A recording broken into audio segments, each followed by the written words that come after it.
여러분과 저 모두 나의 의지와 선택과 관계없이 이 세상의 어느 지점에서 태어났습니다. 그렇죠? 20세기 혹은 21세기 어느 시점에 한국이란 땅에 선택한 거 아닙니다. 와보니까 세상이 이렇네. 그렇죠? 파도에 밀려서 어느 해안에 다다르게 된 난파선의 성격과 굉장히 비슷합니다. 이 세상은 어떤 곳인가 크면서 알아가는 거죠. 누가 여기에 있는가? 우리 눈에 보이는 것 외에 또 다른 존재가 있는가 없는가? 이 세상은 그냥 마음먹은 대로 생겨서 아무런 목적 없이 우연과 우연들이 모이고 겹쳐서 이렇게 굴러가는 곳이야 생각할 수도 있고, 어떤 신적인 존재가 있어서 의도를 가지고 이 우주를 만들어가고 이끌어가고 있다라고 생각할 수도 있습니다. 이 질문은 모든 인류에게 던져진 질문입니다. 인간이 사는 모든 곳에 예로부터 지금까지 종교가 없는 곳은 한 군데도 없습니다. 누구도 피할 수 없는 질문. 26절에 보면 인류의 모든 족속을 한 혈통으로 만드사 온 땅에 살게 하시고 그들의 연대를 정하시며 거주의 경계를 한정하셨다. 우리는 모두가 한정된 시간과 공간을 살아간다는 거예요. 그렇죠? 21세기 사람들은요 13세기를 잘 모릅니다. 한국에 사는 사람들은 인도나 러시아나 브라질에 사는 게 어떤 건지를 몰라요. 여러분, 이것은 지식의 영역도 마찬가지입니다. 생물학의 지식이 있고 공학의 지식이 있고 역사학의 지식이 있습니다. 모든 사람의 시각은요 내 눈에 보이는 것, 내가 발로 닿을 수 있는 것, 거기에 대한 지식입니다. 그 중에 특별히 시력이 좋고 관찰력이 뛰어난 사람이라면 좀 더 멀리 볼 수 있겠죠. 그게 천재예요. 그 중에 석학도 나오는 거예요. 그러나 그래도 모든 걸 다 알지는 못합니다. 그렇다면 우리가 이렇게 질문해 볼 수 있습니다. 만약 하나님이 인간을 창조했다면, 신이 있다면 그 신이 이 인간의 지성과 감정 속에 뭔가 자신을 알 수 있는 그런 실마리를 넣어놓지 않았을까? 오늘 말씀 27절 함께 읽습니다. 이는 사람으로 하나님을 혹 더듬어 찾아 발견케 하려 하심이로되 그는 우리 각 사람에게서 멀리 떠나 계시지 아니하도다. 예, 더듬어 찾아 발견케 하려 하심이로되, 이 말이 인간이 여러분 하나님을 스스로 알 수 있는가? 자신의 힘으로. 이거는 시각장애인을 말하는 거죠. 혹은 아주 깜깜한 데서 더듬어서 찾아가는 겁니다. 그래서 하나님을 찾아갈 수 있을까 없을까? 이 대목은 신학자들 가운데 굉장히 많은 토론과 공부가 있는 대목입니다. 좀 쉽게 말하면 전도서 3장 11절에서 우리가 해답을 찾을 수 있습니다. 함께 읽습니다. 하나님이 모든 것을 지으시되 때를 따라 아름답게 하셨고 또 사람에게 영원을 사모하는 마음을 주셨느니라. 그러나 하나님의 하시는 일의 시종을 사람으로 측량할 수 없게 하셨도다. 예, 하나님이 하시는 일의 그 시종, 처음과 끝을 사람이 측량 어디까지다 알 수 없는 건 당연하죠. 하나님 그만큼 크신 분이니까, 영원한 분이니까. 또 그런데 알 수 없지만 사람에게 뭐가 있는가 하면요, 영혼을 뭐하는? 사모하는 마음을 주셨다 그랬어요. 여러분, 사모가 뭐예요? 사모, 간절히 원하는 것, 그것이 없으면 안 되는 것, 그게 사모하는 거예요. 혹시 돈이 만족을 줄 거라 생각해서 인생 전체를 돈에 올인한 사람들이 있습니다. 그 중에 극소수는 성공하기도 해요. 물어보세요, 만족하는지. 권력이 있어야 최고다 해서 권력을 잡기 위해서 평생을 매진하는 사람들이 있어요. 그 중에 정말 극소수만이 정점에 오릅니다. 물어보세요, 만족하는지.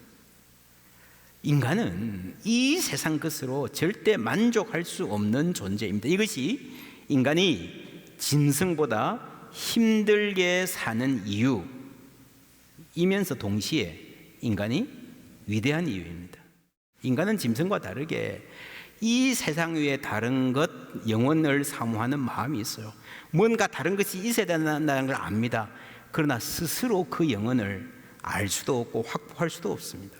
그래서 고통스러운 거예요. 하나님이 없다 그러면서도 뭔가 한쪽에 텅 빈 느낌을 지울 수 없는 거예요. 오늘 말씀은 바울이 그리스의 아테네에서 설교한 내용입니다. 세계 역사상 가장 수준 높은 지성의 도시, 철학의 도시, 심오한 문화를 건설했던 도시입니다. 그런데 이 도시에 가서 바울의 반응이 어땠는가? 16절부터 읽습니다.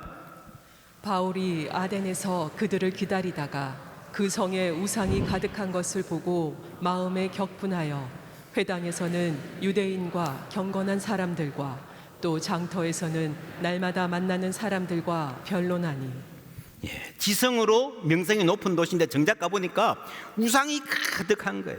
그래서 바울이 회당에서 장터에서 만나는 사람들과 붙잡고 변론합니다. 이 장터라는 말은요, 이 그리스로 아고라라는 말이에요. 아고라가 이 그리스의 장터였는데, 소크라테스 여러분 아시죠? 한 400년 전에 이 그리스의 아테네의 마켓플레이스 아고라에서 지나가던 청년들 붙잡고, 여보게, 자네 진리가 뭐라 생각하는가? 자네 인생이 뭐라고 생각하는가? 자네는 왜 사는가? 이렇게 질문을 하던 할아버지 소크라테스였습니다.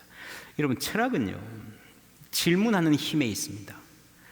철학의 도움을 받아서, 철학적 사상가의 도움을 받아서 내 질문을 하는 거예요.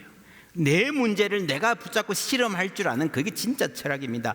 그렇지 않고 어떤 다른 철학자가 내놓은 대답, 이론, 그거 달달 외워서 아는 척 하는 것이, 그게 철학이 아니에요. 인생에 대해서, 세상에 대해서, 진리에 대해서, 삶의 의미에 대해서 질문할 줄 아는 사람, 그 질문을 붙잡고 스스로 실험할 줄 아는 사람이 철학자입니다. 바로 그 글이, 이 질문의 글이에 이제는 바울이 있습니다. 바울이 사람들을 붙잡고 질문하고 진리에 대한 얘기를 합니다. 이때 아테네의 상황, 지적인 상황, 21절 함께 읽습니다. 모든 아덴 사람과 거기서 나그네 된 외국인들이 가장 새로운 것을 말하고 듣는 것 이외에는 달리 시간을 쓰지 않음이더라. 달리 시간을 쓰지 않는다 할 정도로 뭔가 새로운 것에 목말라 있습니다. 뭔가 좀 다른 게 없나? 뭐예요? 기존의 것이 모자란다는 거예요. 그렇죠? 그들에게 소크라테스가 있었고요, 플라톤, 아리스토텔레스가 있습니다. 오늘 말씀에 나오듯이 에피큐르스 학파, 스토아 학파, 수많은 스승들이 있었습니다. 그 위대한 철학자들이 주옥 같은 가르침을 베풀고 제자를 양성했어요. 수백 년이 지났습니다. 그런데 그들의 후예들이 바로 그 아테네 거리에서 아직도 뭔가 새로운 것을 찾아 헤매고 있다는 게, 만족이 없다는 거예요. dissatisfied Socrates, 불만족한 소크라테스. 여러분, 근세에 와서 스튜어트 밀까지 말하잖아요. 이 수천 년을 내려온 이 이미지, 불만족한 소크라테스. 이게 우연이 아닙니다. 여러분, 사람에게 고상한 목표는 있어요. 그런데 만족은 없어요. 진리에 대한 갈구는 있어요. 그러나 확신을 주는 진리는 없습니다. 이 인생이 이게 다가 아닐 거라는 것은 어렴풋이 알지만, 그러면 이것이다 라고 말할 수 있는 사람이 없다는 거예요. 그들의 불만족과 목마름, 갈망을 보여주는 최고의 정점은 23절에 나옵니다. 함께 읽습니다. 내가 도로 다니며 너희가 위하는 것들을 보다가 알지 못하는 신에게라고 새긴 단도 보았으니, 그런즉 너희가 알지 못하고 위하는 그것을 내가 너희에게 알게 하리라. 그들은 신이 있다는 걸 알았습니다. 생각했습니다. 누구나 다 그렇게 생각했습니다. 그 신을 경외하고 싶었어요. 근데 어떤 신을 경외해야 되지? 너무 많은 신이 있는 거예요. 여러분, 올림푸스 산에 주신만 해도 12신이 있습니다. 그 외에도 수없이 많은 신이 있어요. 우리 눈에 보이는 것이 다가 아닌 것은 분명한데, 신이 있는 것 같은데 어떤 신이지 모르겠어요. 그래서 여기도 만들고 저기도 만들고 이 신 저 신 막 만들다가 나중에는 안 되니까 뭐라 그랬어요? 알지 못하는 신에게. 이거 얼마나 웃기는 이야기입니까? 얼마나 슬픈 현실입니까? 얼마나 답답한 상황입니까? 이 답답한 상황에 있는 사람들에게 바울이 너희가 알지 못하고 숭배하는 것을 내가 너희에게 알게 하리라 하고 차근차근히 가르쳐 줍니다. 24절 함께 읽습니다. 우주와 그 가운데 있는 만물을 지으신 하나님께서는 천지의 주제시니 손으로 지은 전에 계시지 아니하시고. 정말 천지를 지은 신이 있다면 인간이 지은 템플, 그 신전에 있겠느냐? 그렇죠. 어떤 건물에 갇혀 있는 분이 아니라는 거예요. 나아가서 인간의 어떤 개념, 하이데거가 언어는 존재의 집이라 그랬죠. 이 존재의 집 개념, 언어 안에 하나님이 가두어져 있지 않다라는 거예요. 그런 점에서 누구도 신이 있다 증명할 수 없습니다. 그럼 지금 바울이 말하는 것은 뭐냐? 증명이 아니고요, 증거예요, 증거. 여러분, 열이 나는데 약을 먹을까? 아스피린 하나 갖다 놓고요, 그 아스피린의 효과를 여러분 분석하고 설명해서 증명할 수 있습니까? 그 화학적 성분, 몸에 작용하는 의학적 설명, 그 효과를 증명할 수 있습니까? 우리는 못합니다. 그러나 여러분, 증거할 수는 있습니다. 내가 먹어보니까 낫더라. 여러분, 그게 증거하는 거예요. 여러분, 사도행전의 증인들은 전부 다 증거하는 사람들입니다. 하나님이 하신 일이 있습니다. 그걸 봤습니다. 십자가에 못 박히신 예수가 부활하셔서 우리 가운데 계셨던 것, 함께 밥 먹고 얘기했던 것 우리가 보았다, 만졌다. 그리고 오늘도 그분의 능력이 우리 가운데에, 우리가 예배할 때, 우리가 말씀 들을 때에 역사하고 계십니다. 그걸 증거하는 거예요. 증명이 아니라. 여러분, 인간이 하나님을 알 수 있는가? Yes and no입니다. 증명할 수는 없지만 증거했던 사람은 많습니다. 27절 다시 읽습니다. 이는 사람으로 하나님을 혹 더듬어 찾아 발견케 하려 하심이로되 그는 우리 각 사람에게서 멀리 떠나 계시지 아니하도다. 아멘. 예, 멀리 떠나 계시지 않도다. 하나님 멀지 않다. 무슨 말이에요? 몇 킬로, 몇십 킬로, 몇 광년일까요? 그런 이야기 아닌 거 알잖아요, 여러분. 그죠? 옛날에 한국 드라마나 영화 보면 가끔씩 그런 얘기 나옵니다. 아빠가 사고 쳐서, 혹은 아빠가 무슨 일이 있어서 외국에 가든지 돌아가시든지, 혹은 교도소에 갔습니다. 그럼 철 모르는 아이가 아빠를 찾잖아요. 엄마한테 물어보면 우리 아빠 어디 갔어? 그러면요, 멀리 갔어. 먼 나라에 갔어. 그런 장면 많이 나왔던 것 같아요.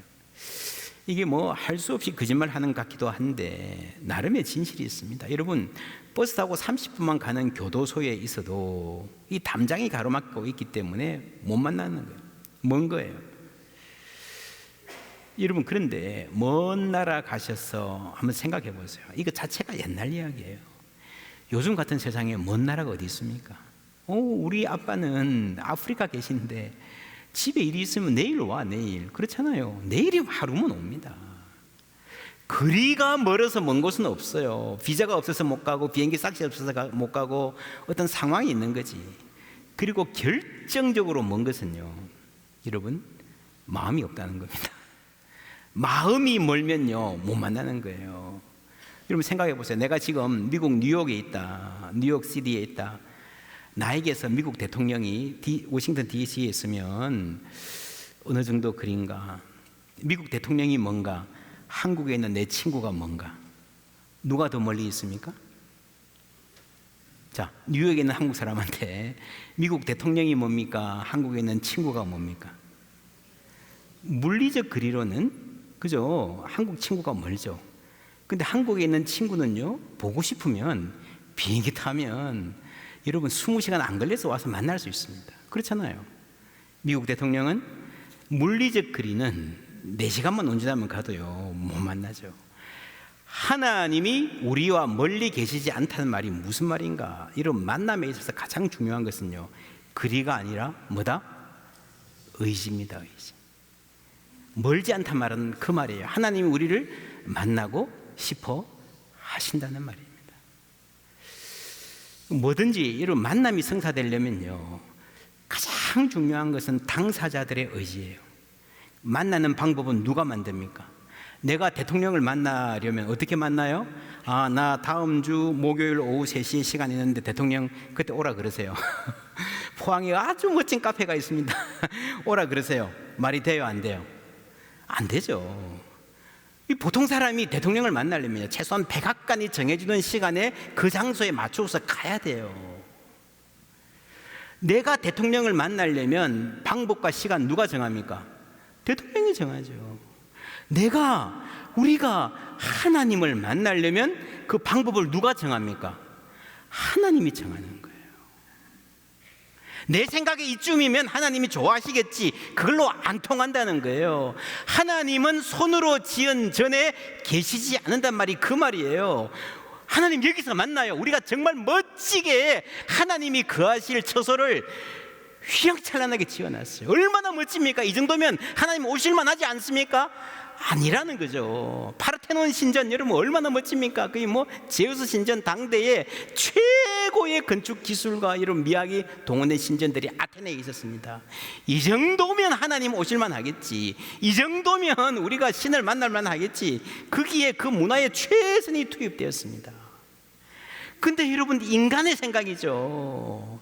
하나님이 그 집 좀 잘 지어놨다고 그것 때문에 거기 오겠습니까? 하나님을 만나려면요, 하나님이 제시하시는 방법을 따라야 됩니다. 그게 우리가 맞춰야 됩니다. 그 방법이 뭡니까? 30절 다 같이 읽습니다. 알지 못하던 시대에는 하나님이 허물치 아니하셨거니와 이제는 어디든지 사람을 다 명하사 회개하라 하셨으니. 이게 하나님의 방법입니다. 다 명하사 뭐 하라고요? 회개하라. 우리가 회개 이러면요, 죄를, 내가 지은 죄를 막 딸딸 끓여가지고 막 옛날까지 다 해가지고 눈물 흘리면서 막 그냥 잘못했어요, 용서해 주세요. 그것도 물론 회개지만 여기서 회개는 그 말이 아니에요. 모든 거 다 너 하나님 회초리 들고 회개해, 이게 아니고요. 여기서 회개라는 말은 하나님께 돌아오라는 말이에요. 그래서 우리 하나님께서 회개하라 그러실 때는 나를 혼낼 준비하시고 회초리를 들고 있는 하나님이 아니라 나를 안아주시려고 나에게로 오라라고 품어주실 준비를 하고 계신 하나님을 발견해야 됩니다. 그 회개하라는 말은요, 나에게 오라는 말이에요. 벗어나지 말고 하나님께 오라는 말입니다. 우리를 만나고 싶어 하신다는 말이에요. 회개는 우리를 만나고 싶어 하시는 하나님의 뭐라고요? 초청장입니다. 그게 회개입니다. 그래서 여러분 사도행전에 나오는 모든 설교가 다 다르게 접근하지만 결론은 회개하라는 거예요. 하나님 우리를 만나고 싶어 하신다는 말입니다. 이 세상 아무도 피해갈 수 없는 질문 3가지. 첫 번째, 과연 하나님은 존재하는가? 두 번째, 인간이 하나님을 알 수 있는가? 세 번째, 인간이 하나님을 만날 수 있는가? 3질문이 다 연관되어 있습니다. 정말 하나님이 계신가? 여러분 누구나 답을 가져야 됩니다. 이 질문에 대한 답이 우리의 삶을 좌우합니다. 영혼을 좌우합니다. 혹시 지금 내가 충분히 알 수가 없겠다 하는 분들, 내가 좀 알아봐야지. 좋습니다. 공부해 보세요. 탐구해 보시고 책도 보고 뭐 유튜브도 보고 해보세요. 어떻게 될까요? 제가 예언합니다. 내가 내 지성으로 탐구해 보고자 여러분 그 길로 가신다면요, 결국에는 아직은 잘 모르겠다 하면서 죽을 것입니다. 결론은 분명합니다. 그 후에 무엇이 있습니까? 말씀 읽습니다. 31절 말씀 함께 읽습니다. 이는 정하신 사람으로 하여금 천하를 공의로 심판할 날을 작정하시고 이에 저를 죽은 자 가운데서 다시 살리신 것으로 모든 사람에게 믿을 만한 증거를 주셨음이니라 하니라. 아멘. 심판 그리고 증거라는 말이 나왔죠. 반드시 심판날이 있습니다. 우리 보는 이 생이 끝나고 나면 반드시 모든 사람이 하나님 앞에서 심판받을 것입니다. 그래서 하나님이 부활을 주셨고 모든 사람에게 믿을 만한 뭘 주셨다고요? 증거를 주셨다. 증명은 할 수 없어요. 인간의 머리가 한계가 있기 때문에. 그러나 증거는 있습니다. 우리 인간이 아무리 열심히 탐구하고 연구하고 머리를 쥐어짜도요, 스스로는 하나님을 알 수가 없어요. 여러분 증명할 수가 없습니다. 계시다 안 계시다. 그러나 증거는 있다는 거죠. 이 성경이 말합니다. 무덤에서 부활하신 예수님, 십자가에 달려 돌아가신데 부활하셨다. 우리가 친히 보았다는 거죠. 우리가 친히 그 말씀을 들었다. 그리고 그들이 목숨 걸고 이 복음을 전했습니다. 그것이 여러분 우리가 오늘 듣고 있는 이 복음입니다. 그게 증거예요. 여러분 내가 머리에 열이 나는데 이 약을 붙잡고 아무리 들여다봐도 이 약이 생긴 게 낫게 생겼는지 안 낫게 생겼는지 알기가 힘들어요. 그렇죠? 어떡합니까? 열은 나는데 어떻게 되죠? 아는 방법이 없습니까? 있죠. 먹어보면 압니다. 먹어보면 낫는지 안 낫는지는 알아요. 근데 내가 잘 모르고 어떻게 먹어? 그래서 먼저 먹어본 사람의 말을 듣는 거예요. 그렇죠. 그게 증거입니다. 나는 이런 사람이었는데 예수를 만나고 나서 이렇게 변했습니다. 우리에게 구름같이 둘러싼 흐다한 증인들이 있으니. 할렐루야. 그게 복음을 증거하는 거예요. 먹고 나면 알게 될 것입니다. 어떤 수준에서 알게 되는가? 28절에 우리가 그 하나님을 힘입어 살며 기동하며 있느니라. 이 세 가지 동사 하나하나가 이 철학적 표현으로 당시의 철학적 신에 대한 추구에 대한 아주 중요한 답일 수 있습니다. 그런데 그거는 비상적인 레벨이고요. 사실 이 말씀 안에 개인적이고 고백적인 언어가 담겨져 있습니다. 내가 오늘 움직이는 힘, 내가 오늘 찬송하며 사는 힘, 내가 매일 기쁘게 순례의 길 행함은, 그렇죠? 주의 영이 함께함이라. 하나님이 살아계시기 때문에 그 힘으로 살아가는 사람들의 생생한 증언들이 증거가 있다는 거예요. 오늘도 살아계신 하나님. 1966년 4월 8일자 타임 매거진에 이런 표지가 나왔습니다. Is God dead? 몇몇 학자들이 당시에 그런 말을 했어요. 2차 대전 후에 계속해서 하나님은 죽었다. 여러분, 현대 사회가 참 묘한 면이 있습니다. 미국 사회가 특별히 그런데요. 센세이셔널리즘. 여러분, 몇몇 학자들이 좀 허접한 학자들이라도 자극적인 글을 발표하면요, 그게 신문에 실리고 기사가 됩니다. 그 사람들이 모이거든요. 별 내용이 없어도 신문이 발리거든요. 그래서 여러분, 유명해지려면요, 이렇게 좀 삐딱하게 말하면 금방 유명해지는 그런 게 있잖아요, 그죠? 옛날 아테네 사람들이 새로운 것을 말하고 듣는 것 위에는 시간을 쓰지 않더라 하고 아주 비슷한 현상입니다. 여러분, 수많은 사람들이요, 하나님이 살아계심을 확언하고 그 안에서 은혜 받고 그 이름을 높이고 그 이름으로 섬기며 사는데, 그거는 다 도외시하고 그냥 몇 사람들이 하나님은 죽었다, 그걸 기사를 쓰는 거예요. 현대 사회가 그래요. 이 기사를 쓰면서 타임즈 기자가 빌리 그레엄 목사님 찾아갔습니다. 이런 말이 있는데 어떻게 생각하십니까? 하나님이 돌아가셨다고요? 저는 조금 전까지 그분과 함께 있었는데요 라고 말했습니다. 이런 빌리 그레엄 목사님뿐 아니라 수많은 그리스도인들이 지금도 매일매일의 삶 속에서 하나님을 만나고 동행하고 살고 있는 줄 믿습니다. 지금 우리가 예배하는 이 자리에도 하나님 살아서 역사하십니다. 지금 말씀을 전하는 저나 아멘으로 받는 여러분 마음속에도 하나님이 계신 거예요. 지금도 일하고 계십니다. 혹 여러분이 아직도 하나님 잘 모르겠다 그러신다면, 지금 이 순간 내 마음을 노크하고 계실 수 있는 하나님을 향해서 마음을 여시기를 당부드립니다. 하나님은 나로부터, 우리로부터 멀리 떨어져 계시지 않습니다. 만날 수 있습니다. 내가 뭐 특별한 능력이나 열심을 기울여서가 아니라 하나님께서 우리 한 사람 한 사람을 만나기를 간절히 원하시기 때문입니다.